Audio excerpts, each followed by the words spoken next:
This is Analog Spectrum. They're still wondering why no publisher will give their children's book, The Amazing Fuckersome Bears, a chance.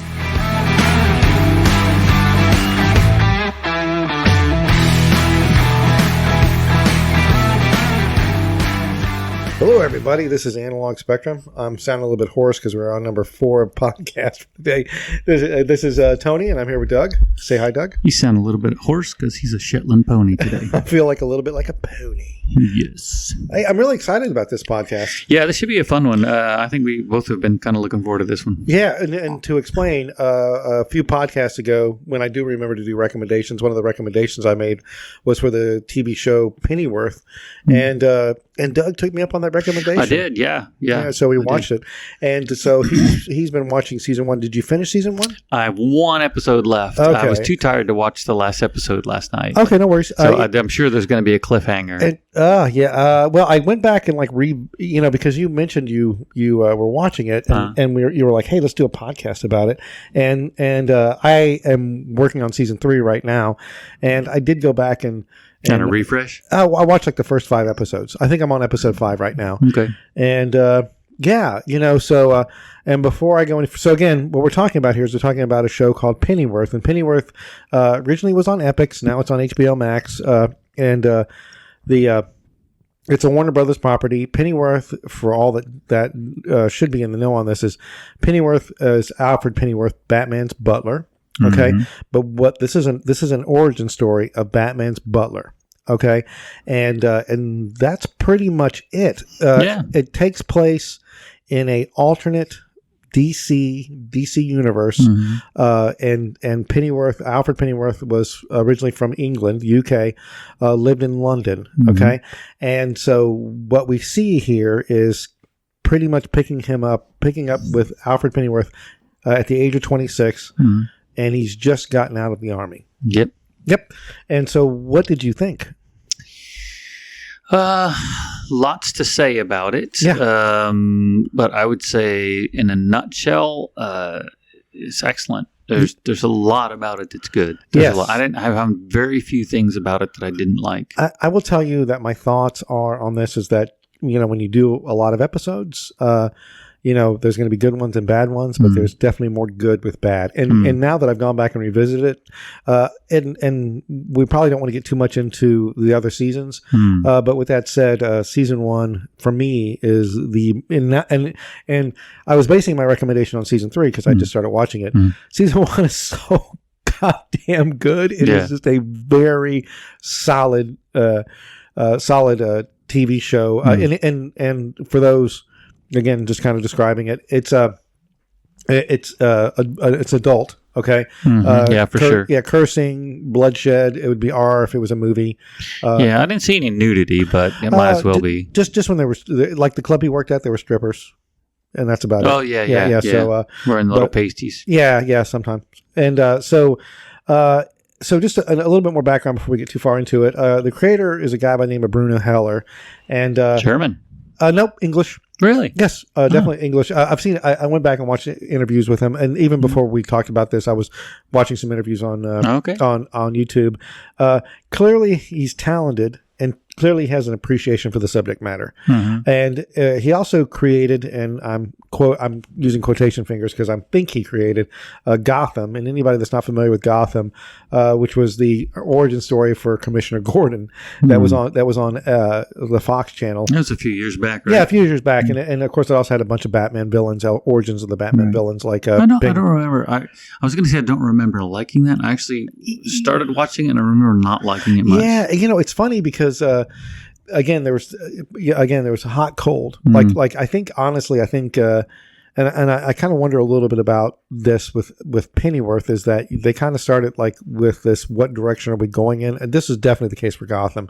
Like how, because there's different iterations of Batman. There's the Adam West goofy Batman, and there's the Christopher Nolan gritty Batman. And what Batman are we dealing with? What Commissioner Gordon are we dealing with? What Alfred are we dealing with? I will say one thing about this Alfred, and not to jump all over the place. Bruno Heller kind of based this Pennyworth, from what I understand, on the Michael Caine, Christopher Nolan. Well, the reason why is only in that when this could be urban legend, this could be bullshit, but when they asked Michael Caine to play Alfred, he said, "I will play it as long as Alfred has a SAS history." Okay. Like, in other words, like he was like a special forces guy. Right. And not that ever came up at all in the Christopher Nolan movie, but he was playing it from that point of view. Right. And so Heller built off that.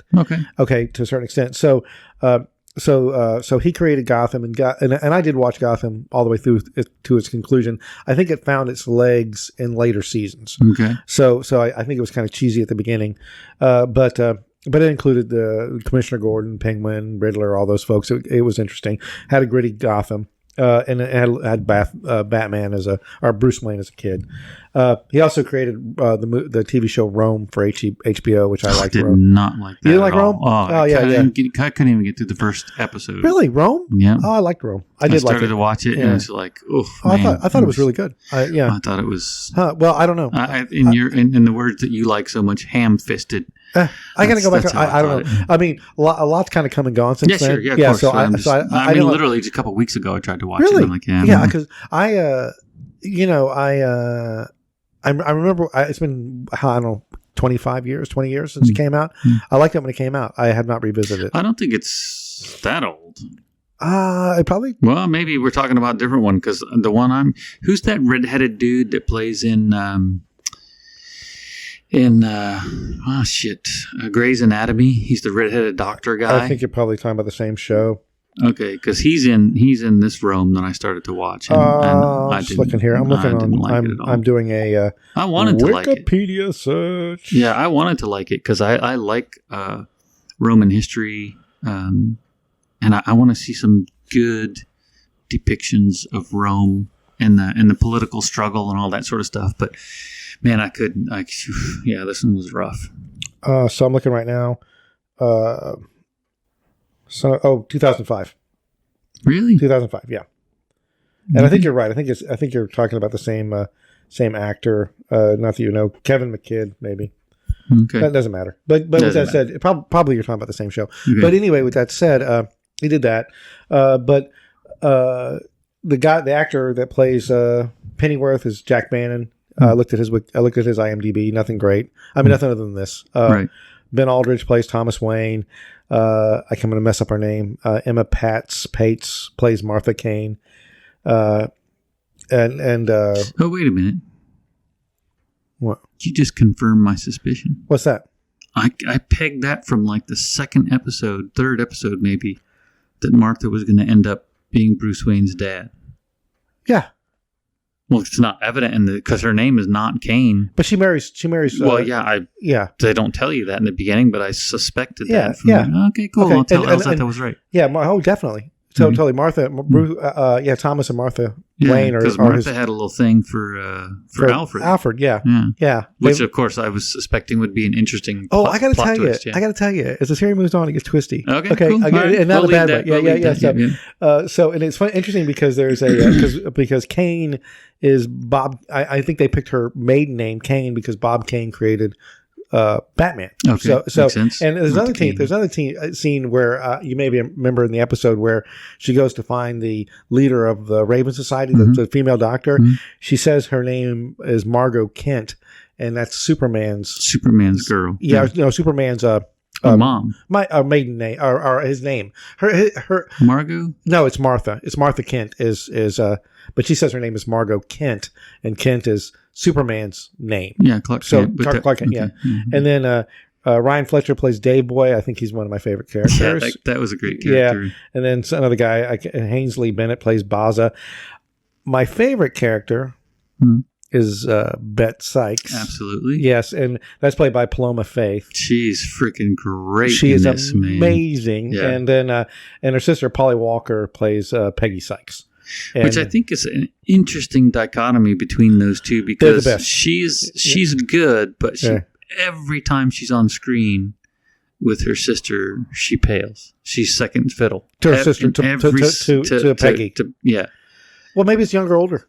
I'm sure. I don't know. I love them. I love them together. Yeah, they're great. Yeah, like I know we're going to jump all around, but the part where they're fighting over the radio.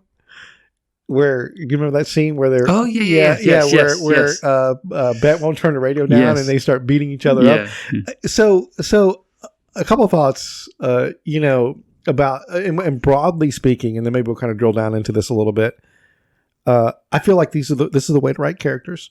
Like this, like the way they're all written. And okay, so let me qualify that and say that would I would agree with you from the comic book standpoint, because let me throw a couple things out. Yes, please do. Okay, first of all, because the thing about it is, though, is if you don't talk, I'm going to keep talking. Okay, I love this show. So let me throw some stuff out. First of all, I will say that this show is grittier than I expected, which I like. Right. It is, and I hate using that word, but it's great. The color palette that they've chosen is really good. Right. The pops of color that Bet has is great with her hair and her makeup and her clothing. Right. It stands out from everybody else, and that really helps identify her as a character rather than just a person. And then Alfred's, like, his mannerisms, the way he is played, I think is I don't know, man. I like it, and then I love it. You know what I mean? There's very little dislike to this character for me. And the thing that I keep thinking about every time I watch it, and every time I hear him talk, is frickin' Michael Caine. Yeah. With that Cockney accent. Right. I mean, this dude nails it. I mean, they all sort of talk. Bet talks that way as well. And so good. Yeah, and it's the way they talk in that that East End of London, right? Right.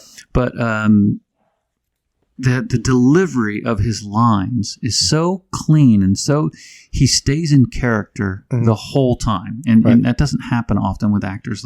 Sometimes they drift and whatever, and I don't know if anybody else ever notices that stuff, but I do, and I. This guy, I don't know, what's his name again? The actor? It's Jack Bannon. Nails this. I mean, this was written for this guy, man. He is perfect so in this good. role. Yeah. He's got he's got amazing range. Okay, and we should be clear. We're probably going to drill down into some episodes, so be ready for that. Always, spoiler alerts. Yeah, exactly. But with that said, like there's a part where Esme dies. Right. Which that's one of my favorite things about this as a story. Yeah.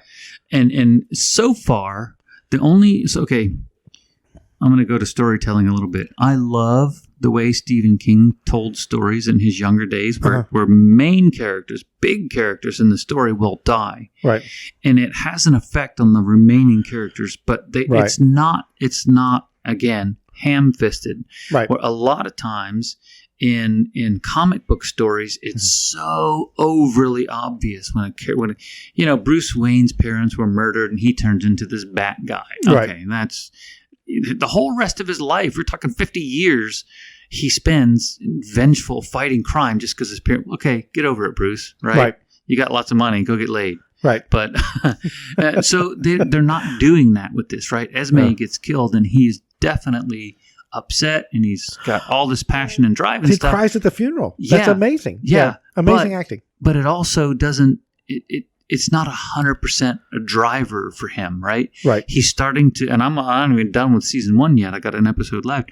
It's definitely his focus is to find the killer and all that sort of stuff, but he's expanding beyond that now. And that is the development in the story that I thought was really good. Because it's so easy to go, oh yeah, my girlfriend, my wife, my boyfriend, husband was killed in front of my eyes, and I'm going to be vengeful for the rest of my life.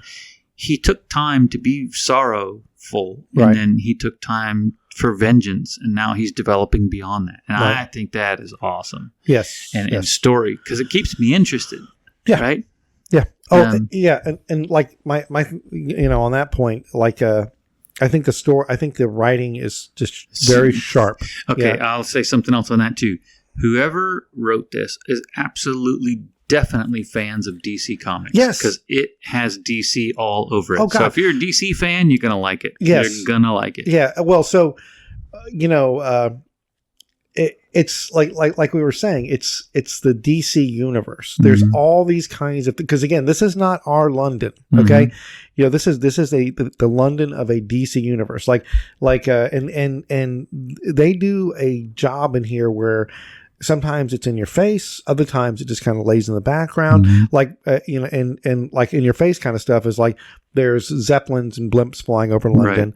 Like, back when they have the whole, not the hanging, the execution, and they haven't executed people at the Tower of London. Who knows how long? But they're hanging people, and when they hang them, they cut them open and let their eviscerated guts fall out, and you're like, damn! And the crowd cheers. Yeah, the crowd, and they're televising. Yeah, it. So I thought about this getting ready for this podcast. I watched an episode last night, and I was thinking about how to describe the I guess let's call it the motif, the aesthetic, right? The aesthetic, and it is equal parts 1950s ideology, stereotype, right? His father and stuff. Yep. The whole like the mother, the clothing, the hairstyles, all of that they're drawing from the 50s, 60s, like mid 60s, Yep, and then the Zeppelin stuff, and the executions, all of that, and then the uniforms of some of the people is very Nazi oriented. It's very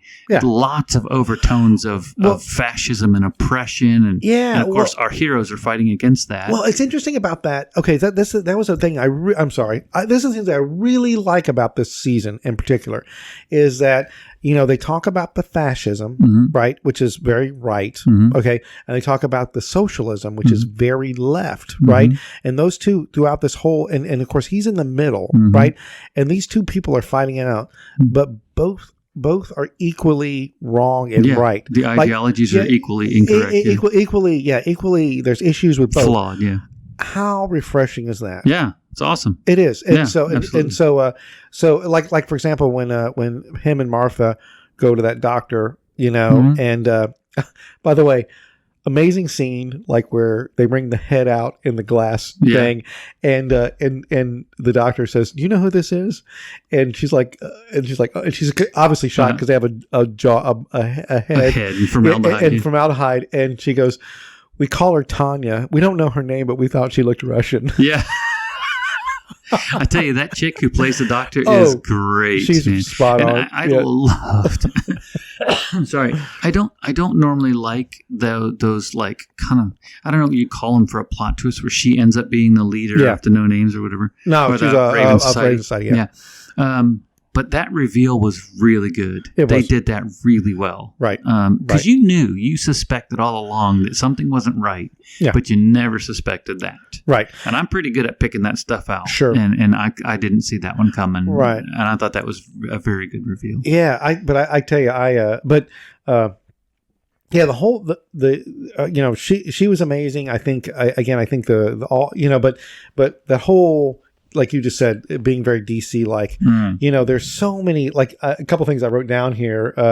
Like I said, I constantly am reminded, and also I remind myself that this is the origin story of Alfred, who is, obviously part of Batman's life. And so when I see him do certain things, I remember when he was like, he goes to kind of, not, bargain with Ripper, remember the guy, and he just kind of shows up in the background, while Ripper's... That's where Batman learned how to do all that stuff. Exactly. Yeah. This is all very Batman-like, right? Same with all of his fighting skills and all of that. Yeah. And it's interesting because, Batman's got, I'm not going to use guns. I don't kill people. Well, Alfred doesn't have that. You know what I mean? No, Alfred uses guns. Alfred uses guns. Yes. Alfred kills people. Yes, he does. Know what I mean? And you may not like it, but he'll do it. Like I love the scene where he goes to rescue his Emma or Elsa. What is it? Elsie, whatever it is. Yeah, and he gets that guy like he's about ready to break his neck, and she's watching Esme. And he's about ready to break his neck, and he looks at her and he goes, "I'm gonna need you to turn around." Yeah, he turns around and he breaks the guy's spine. Yeah, and you're like, "Oh, that was my favorite scene of his in those regards is when he kills Esme's killer." I haven't gotten back to that yet, but yes, that is awesome. I know, and of course, him and Bet end up. Yeah. Well, so to set the stage, in case just as a reminder, we're bouncing all over. Episodes. We're all over the place. And I'm sorry. By the way, again, if you haven't stopped and gone to watch it yet, I apologize. Yeah. We're not taking this in any order. I'm not apologizing. Just go watch it. Yeah, go watch it. Yeah. So with Tony and I say it's good. It's good. Yeah, both of us agree. It's probably you're probably okay. Yeah. But and that scene where he kills the killer. Yeah. he, again, it's a typical kind of storytelling setup where he's massively outnumbered, and Bet comes and gets the police guy by the neck. So he, all of a sudden he has the upper hand, and then Bet's busy kind of torturing this guy a little bit. You're gonna need to look away, love. Yeah, Well, and then he just like, and this is how I think it would happen if it was going to be this setup. He just pulls his pistol out and sorry, love, and shoots the other one, and it's like. And then leaves. Yeah. There's none of this monologue, none of this like blah blah. He just does. I'm out of here. Yeah, and that thing was a great scene. Oh, it's so good. Well, and Bet is like and so to kind of explain who Bet is Bet was originally like a henchman for somebody that was in the for the top dog. Top dog, and the Raven Society was the fascist is a fascist organization trying to throw over the monarchy, and the No Name is the left socialist, side socialist. They're trying to throw over the monarchy, and so they're fighting in between. Just three-way power struggle, and Bet was one of the henchmen. For the Raven Society, and Alfred is just basically trying to make buck on who, mostly with No Name, but wherever he can get and get work. He runs a private security firm, right? And works as a bouncer and all that kind of stuff. Thomas Wayne and Martha Kent, they'll sooner or later end up getting married. They kind of work for the CIA, and they're basically trying to. So I get it. It's twisty, right? It's twisty, yeah, intentionally twisty. Geopolitics, all that. But they're trying to. The CIA is trying to get the outcome that they want. That's good for America. Out of all this power struggle. 60s, basically the whole government building, espionage, and all that kind of stuff, right? Yeah. And Thomas Wayne works for them, and so forth. And he's kind of, he's. And not in a bad way. He's kind of this nebbishy kind of guy. Nice, but they keep him that way on purpose. I think because he's Batman's dad and all that sort of stuff. Yeah, and him and both and the fact that again all these characters are flawed. Thomas and Martha both are kind of these upper crust Ivy League school pretentious individuals. Yeah, but they're do-gooders. Yeah, they are. And Alfred kind of deals with them. Yes. You know what I mean? Yes. And so okay, I'm gonna throw you a curveball. What about Aleister Crowley? I haven't got that part of the story back to that story. Man. But did you like that or not? That was amazing because Aleister Crowley was a real guy. Yes. And they folded him into this universe. Yeah. And, I've watched it, but I know what you're talking about. The guy who played him, I thought, played him really well because he was completely obtuse the whole time on purpose. Right. And so they never put a stance on any of that. I mean, the only thing that they came close is when they showed Wayne, what's his face? Thomas Wayne, when they showed him the devil. Yeah. When they actually showed him himself. Yeah. So that part I thought was they did take a little bit of a stand there, but the rest of it they left obscure on purpose, and I thought that was brilliant because your imagination goes. Yeah. One thing I love about this, and again, getting back on the and I'll have to go back. I remember watching it. I don't remember what I think that'll be coming up in a couple episodes. Yeah, you're because I saw where you were when I saw the TV on pause, and I think you're 2 episodes out from that. Yeah, and so again, always remembering that this is the DC universe and knowing that is a world of superheroes. That's Superman, that's Wonder Woman, of course, Batman, all kinds of stuff. This does an interesting job. This show does an interesting job of like allowing you to kind of realize that world exists, that the world of superheroes exists, but you don't see it. You know what I mean? I mean, there's I think it like bridges the a little bit of bridge in the distance between that. Fake sort of comic book reality into our reality. Yes, and one of the ways they do it is with a real guy like Aleister Crowley. Yes. And what it would real be like, geopolitics that they throw in there and all that stuff. Yes. And there's I can't remember now. I have to go back again, rewatching it, but there's also a part where he goes and talks to like a witch or something like that. Oh, yeah. And that has kind of a magical element to it. And it's very X-Men-ish. Yes. But still just touches on it. Yeah. But so, I dig that, Yeah.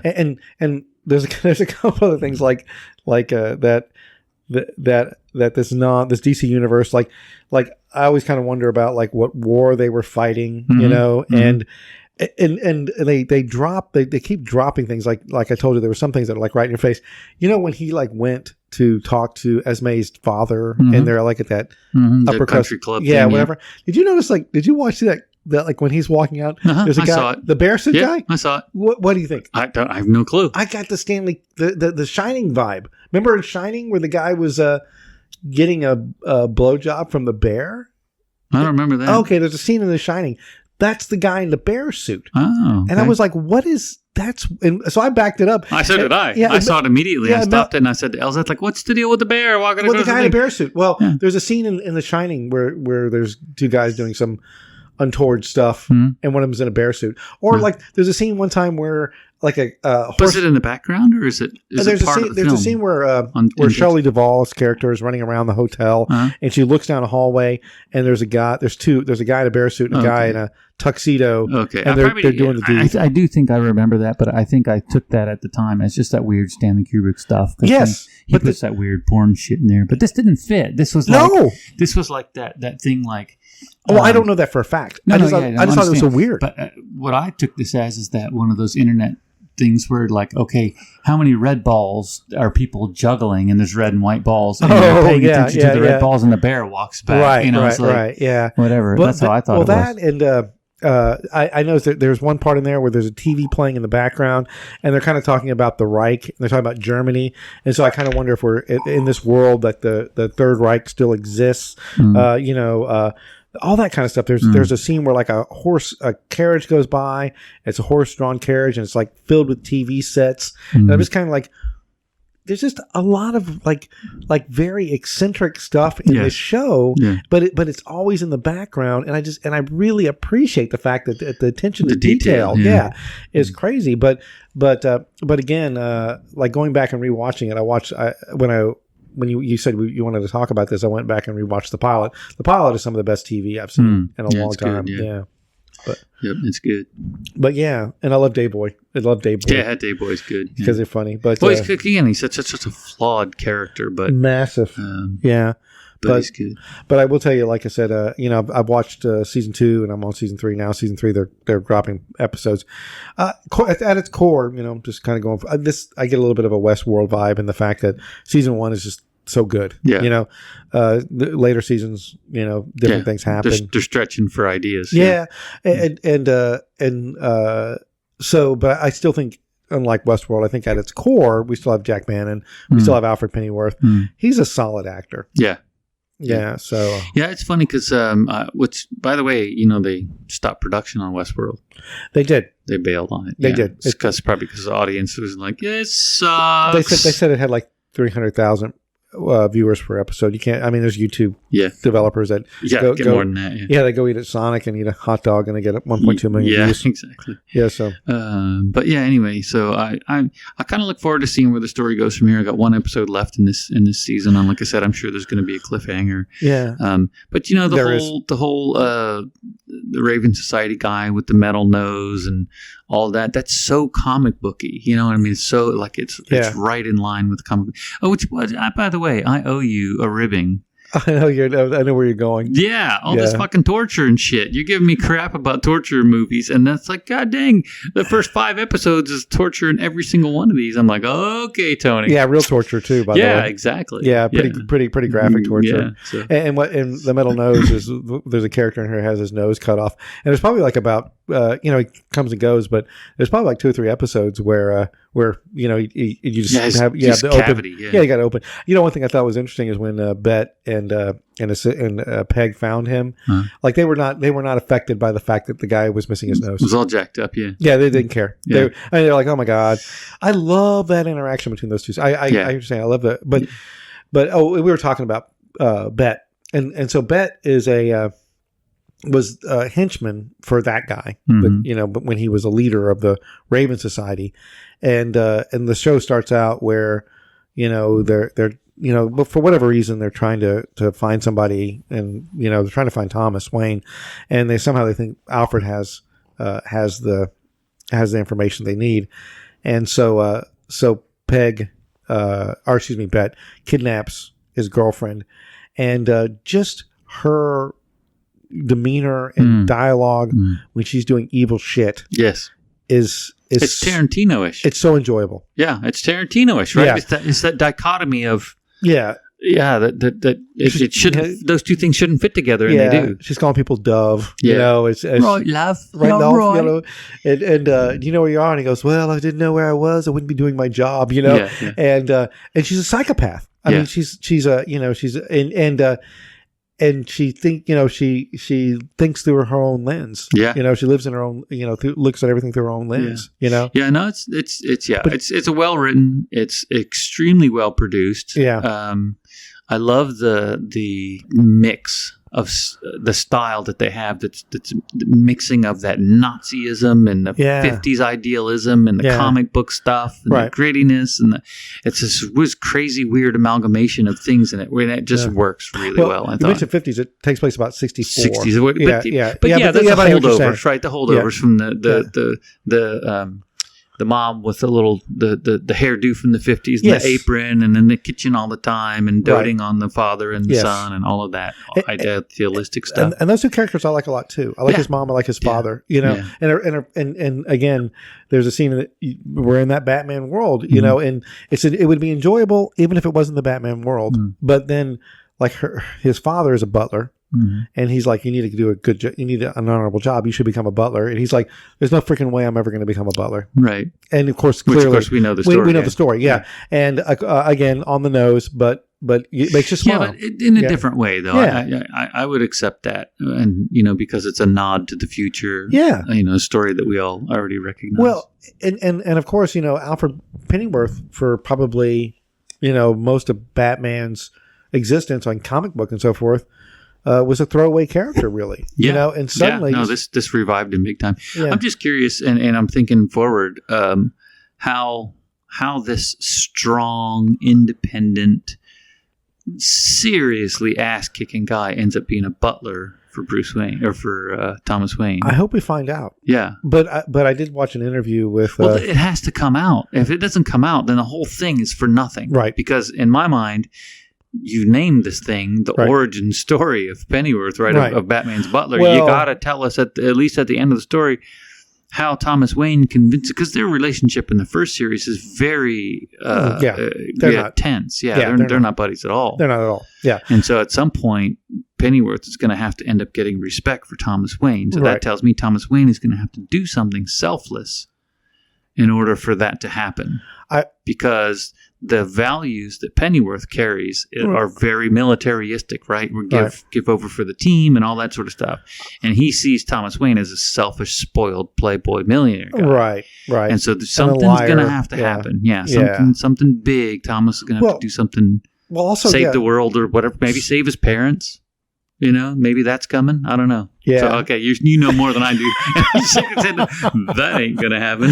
Oh, the irony! I'm not gonna spoil it for you. I won't spoil it. But somebody's gonna have to do something. But also, Bruce or Thomas Wayne is a billionaire philanthropist. He does a lot of stuff for, if you follow the story at all, and so is his mother and all that.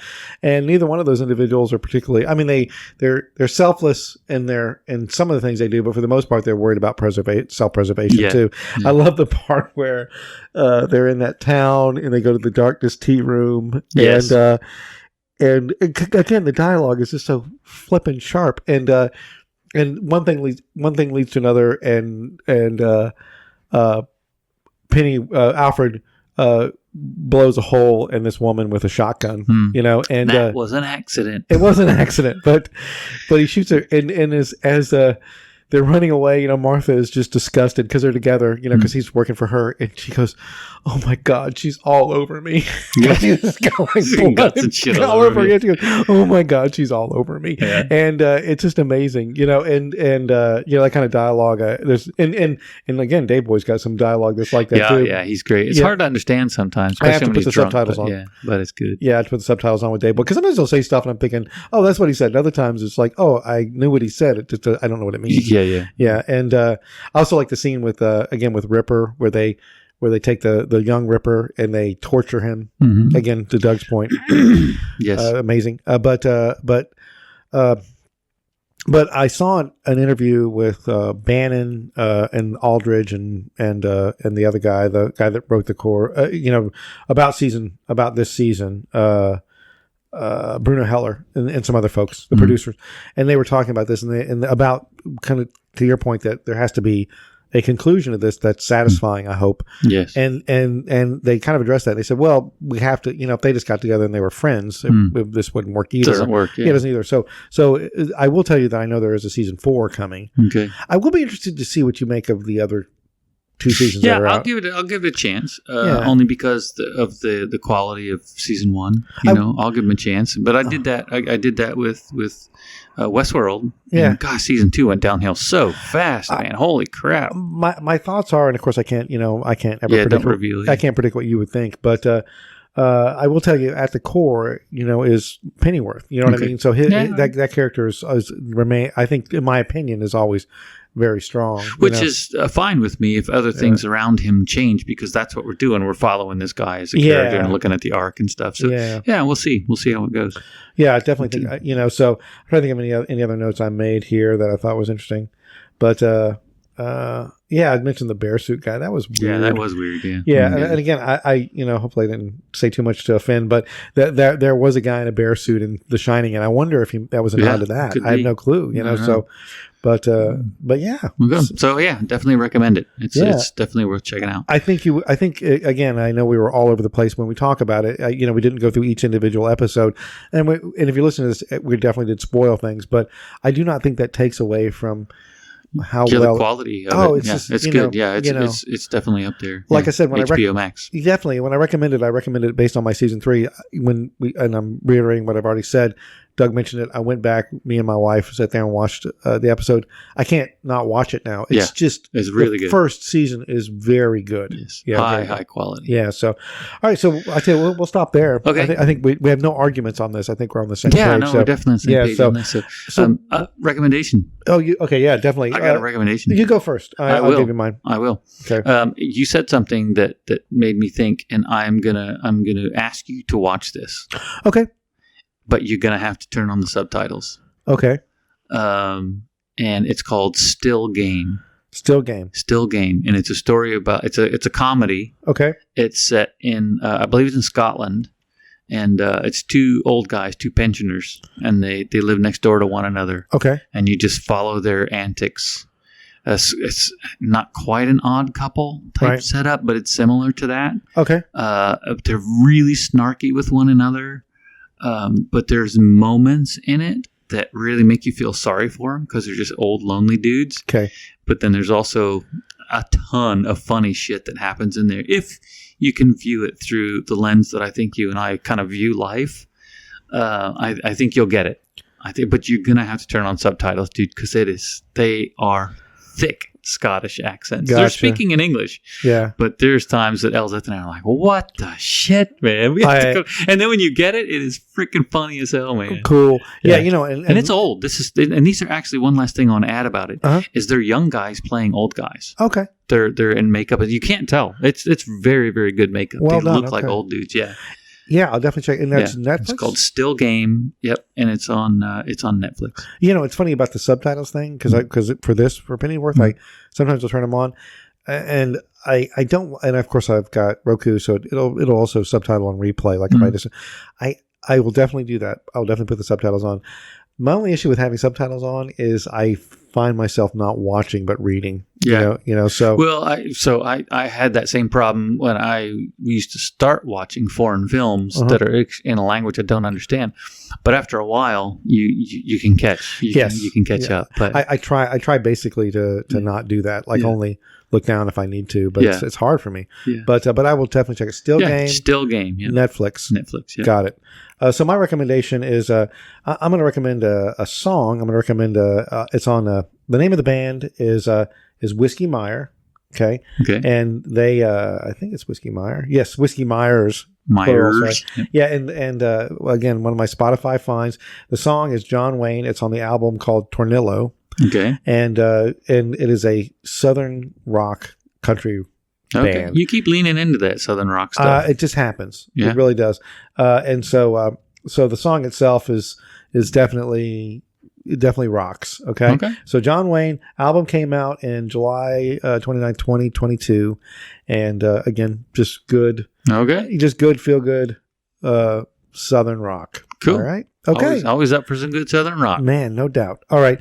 And that's all we have for this episode. It's a little shorter, but that's a good thing. Yeah, it's all right. Yeah, we're tired. It's been a It's long not day. Not like last time. I have brisket falling brain. asleep. Yeah, I'm brisket brain. Yeah. All right. Well, thank you again, everybody, for listening, and I hope you have a great day. See ya.